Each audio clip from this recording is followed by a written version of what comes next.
Hey, good morning, everybody. It's Robert Phoenix, broadcasting to you live from Fredericksburg, Texas. What's happening out there?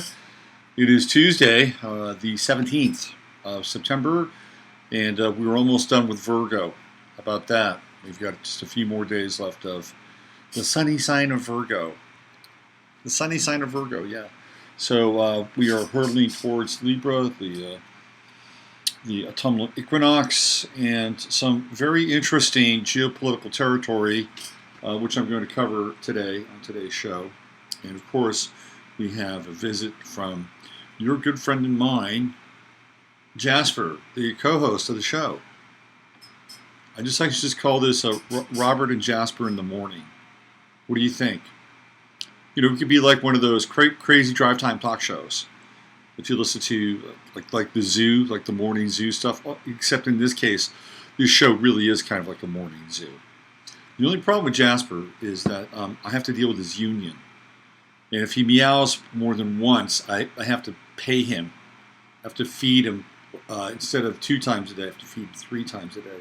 So I have to really watch his meow output, or the meowput. So he's fine when he just kind of hangs out and, you know, rubs against my beard. But maybe I should do the kind of the morning zoo show, all those crazy sound effects and all that. Let me see if I can pull it off. Hey, it's 8:49 out there. What's going on? It's the Robert and Jasper show. It is the beard and the whisker coming at you live from Fredericksburg. Hey, there's a lot of traffic out there, of course. Oh, and Jasper just puts his tail on the microphone. You know what that means? That means it's time for a giveaway. I'll take the 101st caller who can call in and answer this simple question. What is Jasper's birthday? All right, let me get back over to the 15-minute site. This is always kind of an interesting time here when I navigate my keypad with Jasper. So give me 1 second here. And let me just type in the old Robert thing. Oh, and we're going to go, let's do this. Let's make sure that we get the least loss possible. Okay. Let's see. That was for a fast 30 minutes. Okay, here we go. Morning. Bada boom. Let me go over to YouTube. Hey, there's YouTube. What's going on, YouTube? All right. So YouTube, guess what? I have a special treat for everybody today. Special treat for everyone. This is my way of being able to welcome you all into the morning experience here on 15 Minutes of Flame. So here we go. Here we go. I see Mary Greether. Hi, Mary. There's Phoebe Kane. Chris and Steve are here. Good to see you, Chris and Steve. There's Justin. Hi, Justice. And Amy and Judy and Shari. Oh, the purple one is here. SKPC 333 is also joining us today. It's so good to have you all. Let's see, is there anybody else that's going to be a part of 15 Minutes of Flame today? Oh, we have Natasha Lloyd. Hi, Natasha. So nice to have you. 108 Dragon 14. Hello, and welcome to today's show. It's so good to have you all here today, and we're going to have a wonderful time learning all about the world. Here we go. There's a little morning. We're going to do this. I just want to bring you guys. It's kind of a ritual, right? We get to go through that looking glass. You come right into the show. That's exactly what happens here. All right, I'm gonna see if I can move Jasper to the other side of the world. Jasper, could you please step over to the other side of the matrix and assume your position? He'll do it when he's damn well ready. That's what Jasper's motivation is here. So there we go. So today's topic of conversation is oil, guns, and corn pop. I gotta play the Biden video. If you haven't seen the Biden corn pop video, I gotta play it. It is nuts. It is totally freaking nuts. And in a weird way, the corn pop video has endeared me to Joe Biden. The guy can barely complete a sentence. He's drastically incoherent. There's something going on with him, and the people who are debating against him, they're taking it real easy on the guy, real easy. Light, but this corn pop thing, I gotta play it. I just have to play it. All right, Jasper, why don't you go over to the other side of the computer? Why don't you go on over there? Go on over there. You can go over to the other side. Yeah, I know. It only happens when Jasper's done with me. Okay, so I'm going to play this corn pop video. You guys have to see this. This is nuts. If you haven't seen it, you're in for a treat. You are in for a tricky treat. Here we go. Joe Biden. Okay, let me just set the setting here. He's at a swimming pool in Connecticut. And he's got a bunch of little black kids around him, mostly girls. And he's talking about how life used to be at that swimming pool and the chain fence and all this stuff, right? And then he gives them an Esther Williams reference, and these kids don't know who the hell Esther Williams is. And this is Joe Biden in his life as a lifeguard, throwing pomade hair corn pop out of the swimming pool, okay? It's classic. All right, here we go. Here's Biden.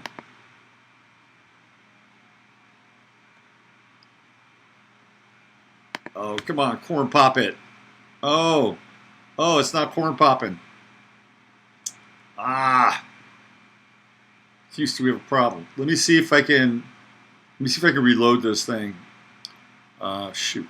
I hate it when that happens. I hate it. Damn. So I think what happened is I loaded it up this morning and OBS crashed. So I hope I have everything else. Well, we're going to give it a shot. But my God, if you haven't seen the corn pop thing, you've got to watch it. You've got to find it on YouTube. It is hilarious. So what I'll do is I'll just go back and I'll just break it down. Give me a minute here. So here's Biden, and these are the kids that he's around, and he's talking about this guy Corn Pop, who was swimming in the swimming pool.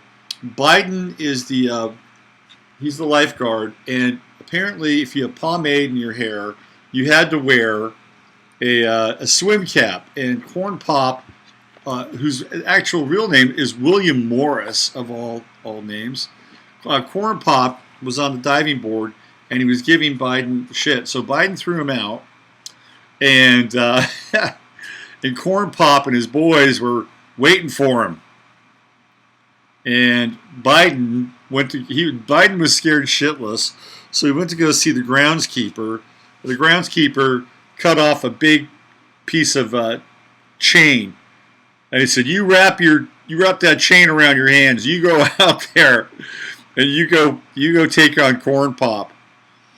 So then he starts talking about Corn Pop and how he has a straight edge razor, and how they used to put the straight edge razors in buckets of water so they would rust. And then when they would cut people, people would get infected from the rusty blades, and they get tetanus. So he has this showdown with Corn Pop. It's crazy. And he apologizes for calling him Esther Williams, but doesn't apologize for him for throwing him out. It is hilarious. It is one of the funniest damn things I've seen. I wish I had the video. If you can find it, please go find the Corn Pop video. It is hilarious. Absolutely hilarious. Okay, so Jasper has assumed the position on the other side of the matrix. And we can now kind of move into the more deft phase of this morning's production. All right, what do we have here? Producer like Doshi. Jasper is, he's more than a producer. Doshi, whom I like, I like all cats. Doshi is kind of more of a Taoist cat. Doshi just like lays there. He's sort of just transmitting to Nathan while Nathan's doing the thing. They've got a very nice relationship. Jasper, on the other hand, demands screen time. He's a little bit different than Doshi. He's almost like he's the co-host, actually. All right, so let's get into some of the other stuff that I have cooking here today. I got the chart of the moment. Why don't we just take a peek at that? And that's what's going on. It's Libra rising at the time that I pulled this, which was at 8:34, about 24 minutes ago. We're deeper into Libra rising. We've got Mercury and Venus in the sign of the scales. And we have an conjunct going on today with Uranus and looks like Uranus and Mercury. Ooh. Unsuspecting information coming into your lives. That's usually what happens with the Uranus-Mercury in conjunct. It can be startling. It can be revelatory. It has the potential to set you free. It all depends upon your perspective and how you handle and deal with the so-called information. And at the beginning of the day, we have the Moon, Venus in conjunct as well. And that's attaching feelings to our connections and our relationships. Who do we bond with? Who do we resonate with? Are we out of sync and resonating with certain people in our lives? Are there other people in our lives that we feel strangely drawn and attracted to, but we can't articulate what that is? Yes, even though we live in a time where the Matrix Manifest does everything in its power to steal and abduct our signal, we still have feelings and we still have connections with people. And we still have a sense of destiny. We still have a sense of kismet in some ways, to try to understand the connections that unfurl in every one of our lives. So we got that Moon Uranus in conjunct. That's happening. Mars is catching up to Saturn. Dun, dun, dun, dun, dun, dun, dun, dun. We have a Mars-Sun conjunction coming up here soon. Actually, I think the Sun is going to outpace Mars. That's my bad. It's still there. We already went through that. We had the Kazemi. We had the Mars Kazemi. But it's still there, 5 degrees. And let's see, Mars is closer to Pluto today. Ooh, we got a Mars-Pluto trine. So this would be a really good time to get into an exercise program. Look at your resources, look at your money, look at how you manifest, and apply some good old Virgoan elbow grease to that. You might get a lot of results. And then we have the ongoing Jupiter-Neptune square. We know all about that. And let's see, Mars is starting to separate from Jupiter, which is fairly good at this point. We had that. We had the fireworks over the weekend with that Mars-Neptune opposition, which I talked about on the Sunday night show, and also the Mars square to Jupiter. So why don't we get into the after effects of the attack on the oil refineries in Saudi Arabia. So here we go. This is the latest, and it's going to be very interesting to see how Trump deals with this, because for all intents and purposes and what we can see on the surface, he, for the most part, has been adverse to jumping into these foreign conflicts. Though he showed a deep reticence to get involved in Venezuela. And I think that was one of the big pieces of conflict between he and John Bolton, because John Bolton and Elliot Abrams, whom I'm sure Trump was told to take on, and he had to hire him.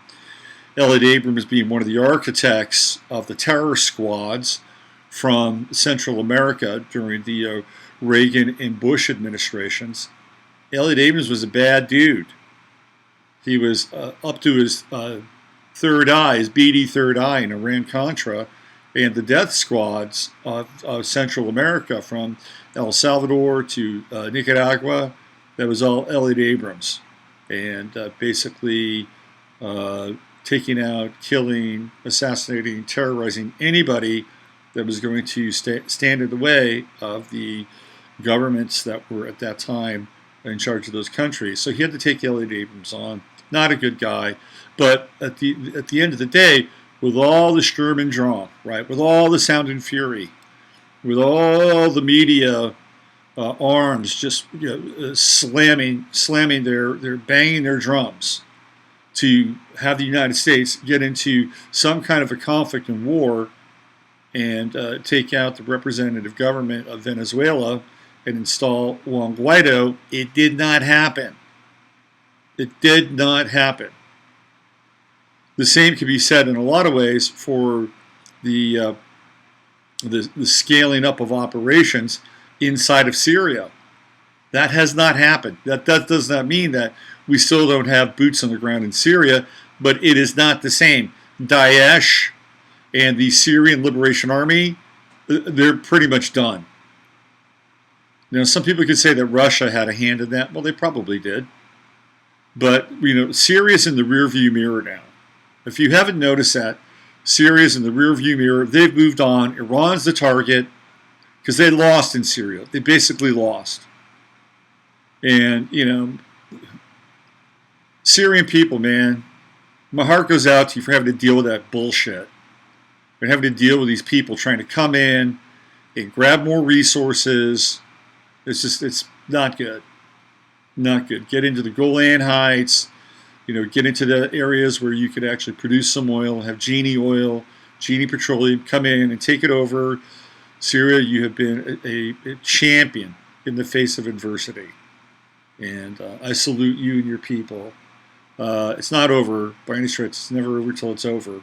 But now the target is Iran. So let's get into this a little bit. Trump says that the military response to the attack in Saudi Arabia will be proportionate. Well, we've seen that before. We've seen that kind of messaging before.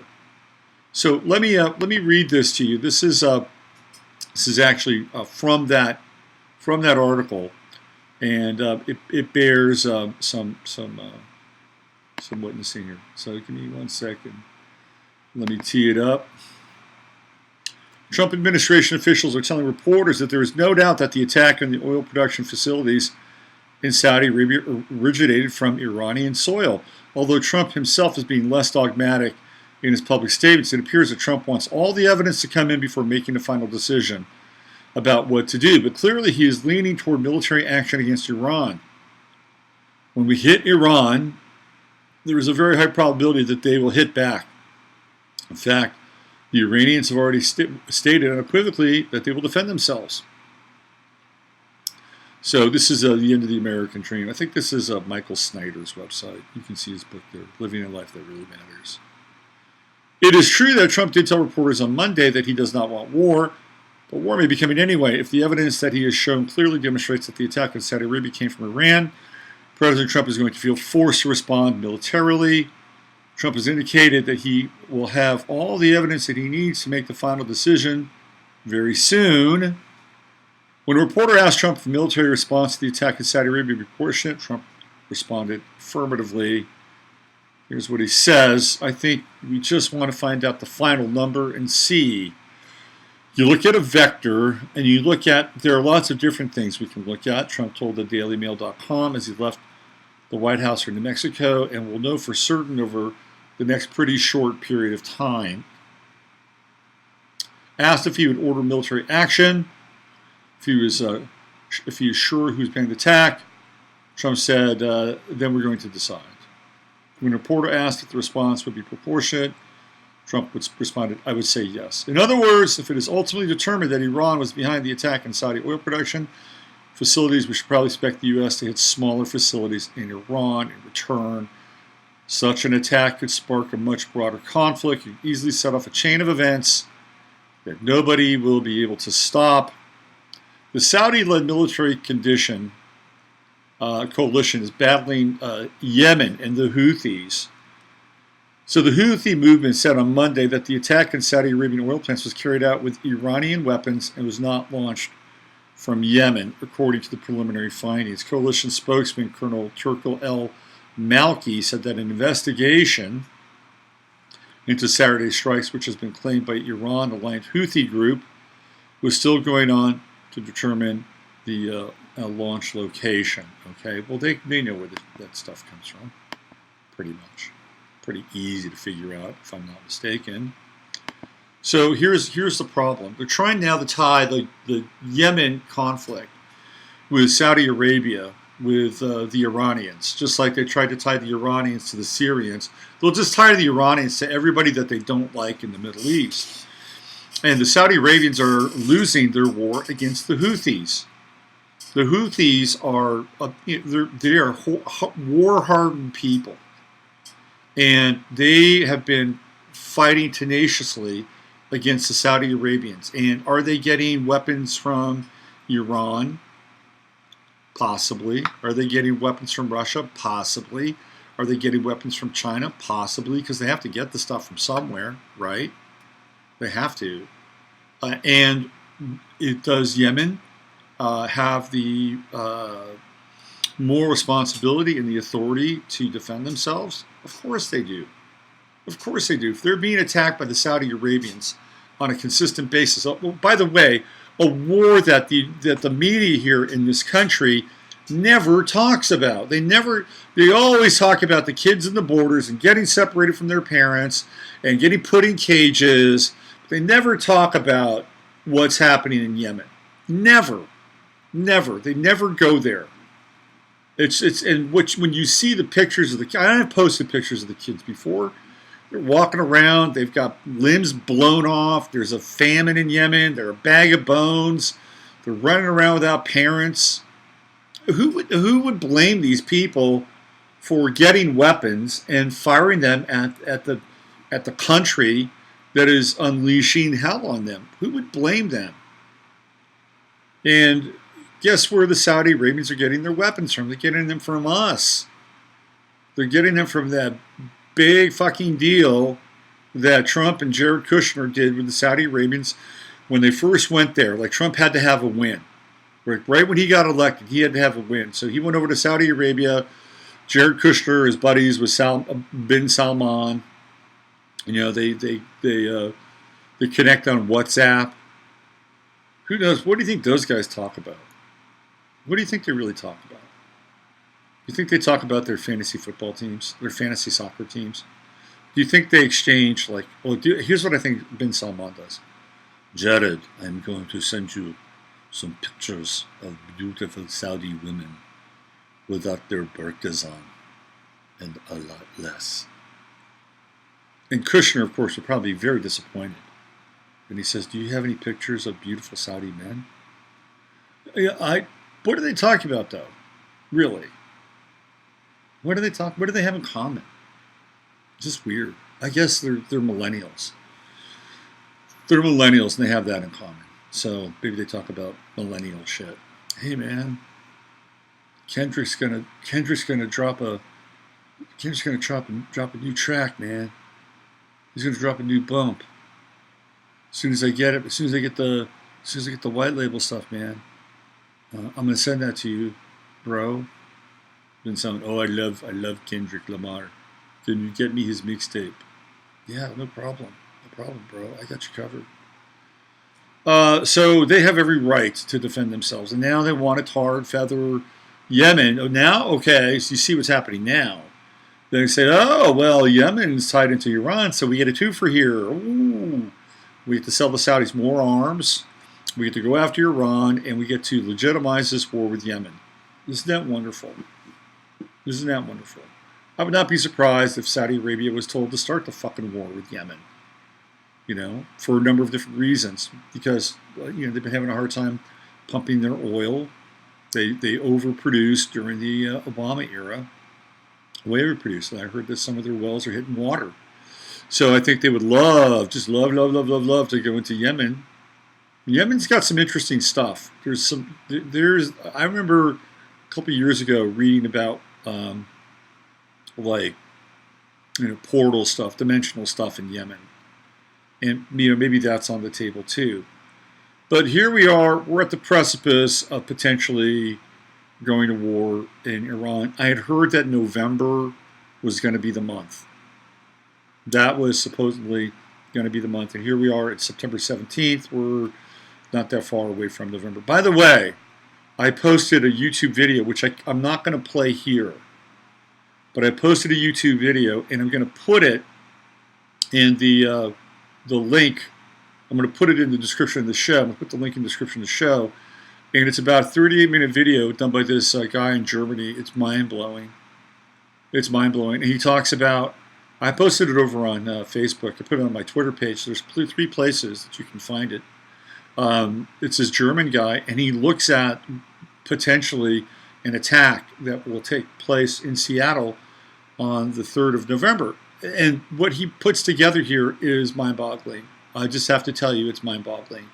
It's some of the best dot connecting I've seen, and the implications are pretty dramatic, to say the least. So we all hope and pray that nothing happens on the 3rd of November in Seattle. And perhaps by doing this, the cat's out of the bag a little bit. See, that's why I think these things are important. That's why I think that we're in a phase now where this kind of global decoding project is going on, so that we can Heisenberg mapped out, even though there are some physicists who think Heisenberg was a fraud and a crock and a liar. I do believe in Heisenberg's main theory, which has to do with fallibility, meaning that the observer begins to affect the actual outcome of the experiment. Sometimes a particle is a wave, and sometimes a wave is a particle. That's all Heisenbergian. So we draw our attention to something like that without necessarily throwing in our fear. We don't have to be anxious. We don't have to ramp the fear up. But when we do throw our attention into that area or into that event, it does change the probability in some ways. So I'm going to put the link into the show page here, and it's worth 38 minutes of your time. Major, mind-blowing, dot-connecting, symbolic narrative. You got to watch it. You got to check it out. But apparently, so I'm going to try to bring the two together now. Okay, I'm going to try to bring the two together. What would take the American people and Donald Trump to move into a war situation with Iran? Okay, in 2001, we had the Twin Towers that collapsed. We had the Pentagon and whatever the hell that thing was in Pennsylvania, right? Sort of the big hole in the ground in a bunch of random parts, and I'm not talking body parts either.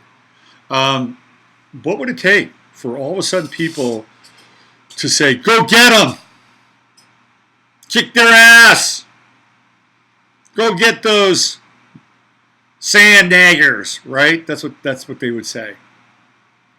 Go get them. It would take an event that would be proportionate to 9/11, to be honest with you.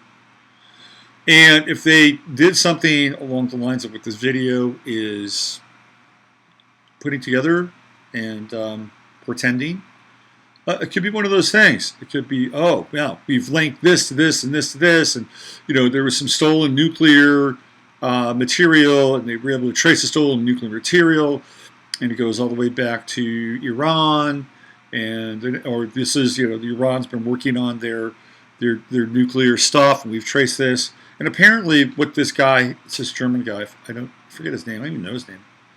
It's called the German guy. What he says is that it's going to look like a nuclear attack, but it won't be. It'll be something that has to do with a high degree of oxygen and hydrogen. And it will look a lot, it'll be almost the equivalent of a firebomb. But they may be able to use that as a pretext, say, oh, this is what Iran's been working on. And they just went after and blew up a football game. And that's really the target area. It's the stadium in Seattle where they have the 12th man, which is interesting because we get into all that 12 symbolism, right? 12 signs, 12 months, 12 apostles, goes on and on and on and on. And Seattle's been targeted as the 12th man. Like, on a cynical note, I guess that would get rid of Seattle's homeless problem, right? That's one way of doing it. But that's not really what we want, and not what we want to see unfold. Anyway, I'll post a link to the video, and I think that would be probably how this thing would go down if they wanted to go down that way. They would have to have it happen here in this country. They'd have to have a breadcrumb trail that would supposedly lead back to Iran, and then people would say, do whatever it takes. Just do whatever it takes. And we have to watch out for that, because these are some sneaky bastards, okay? They're sneaky bastards. And they will do everything in their power to get what they want. They will kill people. They will sacrifice people. We've seen that on a number of occasions. They will do whatever it takes. Okay, and let me give you just to validate something here. Okay, just to validate something, just because I want to give some background so that people don't think I'm fucking nuts. All right, there was a thing called Waco. That happened back in the 1990s when Bill Clinton was president. Do you know what happened in Waco? They torched Waco. They torched Waco. Okay, they set it on fire. And they also then took tanks and steamrolled the entire compound. And there were kids in Waco. There were kids in the Branch Davidian compound. Set them on fire and then steamrolled them. So when I say that they will do whatever it takes, that's a case in point. And nobody, absolutely nobody, can look at that situation and state otherwise. Those are the facts. Right? There were kids there.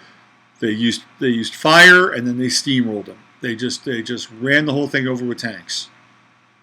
So instead of waiting it out, and apparently based on some of the stuff that I've looked at with Waco, there were people that were trying to come out at night and leave, and they were getting picked off, which is why they were staying in there. It was a really bad situation, very, very, very bad. So. I just want to give you some evidence that there isn't always a great deal of compassion involved when it comes to the human species, and ultimately, putting forth or getting across a certain agenda or implanting the idea in people's heads. And with Waco, the idea was you better not start a fucking religious or spiritual community, because we are going to take you out. And there are 3 instances of that actually happened, during that time and slightly before that time and around that time. One of which was Rajneeshpuram in Antelope, Oregon, which is a real mixed bag. I'm not going to defend Manan Sheila, okay? I'm just not. But they were clearly saying, you can't do this here. You just can't. You can't set your shop up and basically have a disenfranchised and sovereign community. That's not going to happen. And then also, the compound that was up in Montana, and which was the I Am community, and that was also basically attacked and say, no, you can't have a sovereign community. So there are a whole string of events that took place, and Waco was one of them. And it was like, that's the message. Like, you start a religious community and you're outside the system, it's not going to be allowed. And of course, there were allegations of David Koresh and the child brides and all that stuff. And you know what? I bet that went on, and I bet that happened, and I don't condone that either. Okay? I don't. At the same time, I don't condone the fact that they torched it and then steamrolled it. So those are the facts. Okay, so it would take something along those lines in order to get this country into war with Iran. And so November is theoretically time, and then I'll put the link in. You guys can watch the video, and according to this guy in Germany, the date is the 3rd of November, and it is the target is the game, the Seahawks versus the Tampa Bay Buccaneers. And remember, I said this, that the 100th year of the NFL is going to be awful. It's going to be awful. It already is. It's already is. This last weekend, 2 more of the NFL's marquee players, Ben Roethlisberger, Big Ben, right? The Tower of London. The Tower of London fell. Big Ben fell in a game against Seattle Seahawks. Wow. Interesting. Big Ben fell. against the Seattle Seahawks. He's out, and then Drew Brees is out. And he's done for 6 weeks. New Orleans Saints, that's a cursed team. So not only that, but in another game, the Jacksonville Jaguars against the Houston Texans, the Jaguars star defensive back, Jalen Ramsey, nearly punched his head coach out on the sidelines. It got very ugly. So this is going to be a very rough season in the NFL. And if this event happens, which I certainly hope it doesn't happen, then this would give even more legitimacy to what I've been talking about, and how there's something kind of dramatic and very unstable taking place inside the NFL. It's the 100th season. It's the end. It's the end of an era, right? It is the beginning of a new epoch. Okay, so let's continue here. Let's stay with the Middle East theme. Apparently, Israel is now going to be training Ecuadorian military units. Now, we can see that Israel has had a great deal of interest now in South America. Bolsonaro, who is the president of Brazil, is an evangelical Christian, and he's in the Zionist Christian camp. Right, that's his religious affiliation. He's got deep ties to Israel. He's been there on a number of occasions. His sons have gone to Israel, so they are really kind of hand in glove. Okay, Israel has also been very, very interested in getting the Juan Guaido regime into into Venezuela and have them kind of run the show. Okay, so now we have Israel going into Ecuador. They already have a pretty major footprint in Patagonia in Argentina. So we have the Patagonian footprint. We've got Bolsonaro in Brazil. We have the constant attack on the Ecuadorian people, and either through sanctions or through some kind of faux military bullshit to try to get Guaido in power. And now we have the Israeli army, the IDF training the Ecuadorian military units. And for you people down in Ecuador, you better pay attention to this, because the IDF, we see what they have done and continue to do with the Palestinians, and they do not play fair. They are not a fun bunch. Let me read this. Ecuador's Minister of Defense, Oswaldo Yarin, confirmed Thursday that elite units of the Ecuador's military will begin training in Israel. So this is what happens. They started to do this, by the way, after the Patriot Act passed, because police departments around the country, in this country, were getting money, funds from DHS. They could not hire new people. That was part of the deal, but they could purchase used military equipment that they were decommissioning from the Middle Eastern theater in Iraq and Afghanistan, and they could pay for training. So a lot of the police chiefs and commissioners, sergeants, etc., went over to Israel and were getting trained by the IDF, and then they started to implement those training procedures. Of course, they were getting videos and all kinds of stuff, and that paid consultants would come over and help, and they were starting to train the police forces here in this country based on the IDF sort of strike first policies. And I pointed this out when it came to Ferguson, because the police chief from the city of St. Louis was indeed one of these characters that went over to Israel, did the training, got the training, and started to train his own peeps, his own forces in the St. Louis area, in the greater St. Louis area. So this has been going on in this country since post-2001, and people complain vigorously about the police and about their, at times, brutality. And of course, anytime you give somebody absolute power, there's a very good chance that they will squander, they will abuse those rights. And then you basically throw in a type of training and an ideology that's very, very different than, say, being an officer of the peace, right? An officer of the peace is a very different kind of persona in a lot of ways than I think what we've seen in the case of what happens in Palestine and in Gaza. Those are not officers of the peace. Anyway, let me read this a little bit more. The cooperation will be to modernize Ecuador's armed forces and to take counterterrorism courses. Okay, so where is there terrorism in Ecuador? And of course, once they take the counterterrorism courses, they've got to have terrorists. They've got to have terrorists, so in many cases, they'll either embolden terrorists or people that are on the fringe. They'll basically do what the FBI does, is they'll slip in and, they'll set people up, they'll patsy them, so it will then justify their budgets, it will justify their training, and say, oh, see, look, we've got a problem here. We've got to keep going in this direction. Israeli officials have told Ecuadorian media that there's now a flourishing relationship between the two countries. Ooh, it's flourishing. It's in heat. Yarin said this because there is now an environment of international cooperation that did not exist before, in reference to the breakdown in relations that took place under the previous government of Rafael Correa. Now, Correa was probably a socialist, right? And he probably was a supporter of the Palestinian state. Oh, and look what, during Correa's period in office, he joined other leftist leaders in the region and formally recognized the Palestinian state and established diplomatic ties. There was also a long period of tension during that time. In 2010, Correa put an end to military cooperation with Israel and stopped the purchase of weapons. Relations hit their lowest point in 2014 following Israel's 50-day military campaign against Gaza, in which over 1,500 Palestinians were killed. In protest, Ecuador, along with a number of other Latin American countries, recalled their ambassador to Israel. So you see what Israel's done. They've said, look, we got a problem in Latin America. We've got people that don't like us. We've got people that actually support the Palestinians, and we can't have that.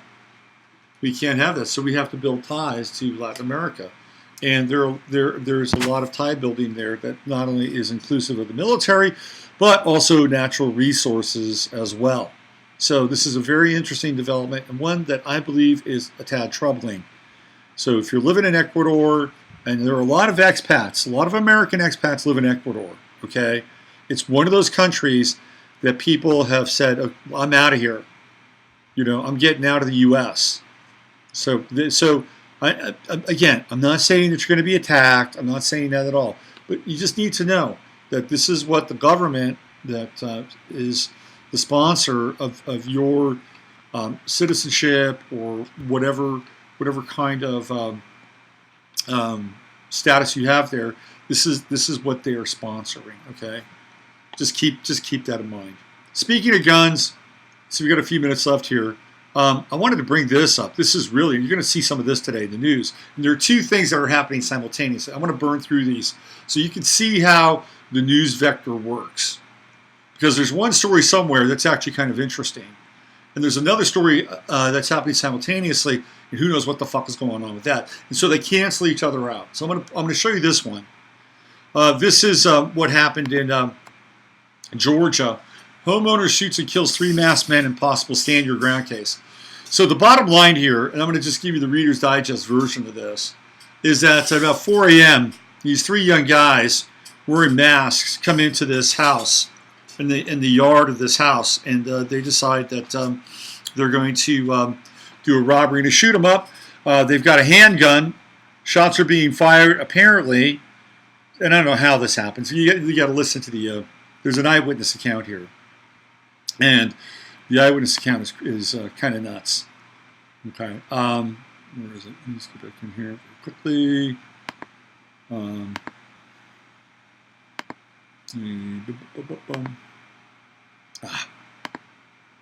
do we go? Come on now. Where are you?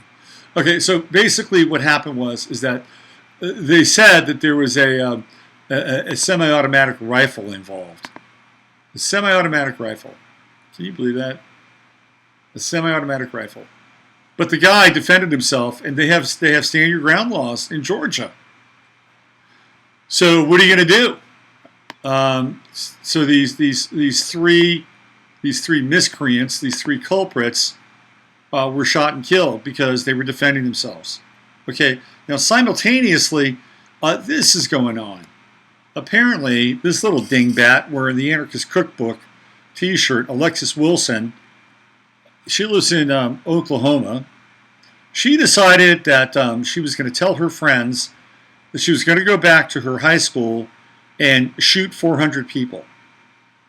She told her friend she works at a pizza joint. There's video of her practicing. Oh, she purchased an AK-47 or AR-15, right? So now she doesn't even have to go there. Who is this person anyway?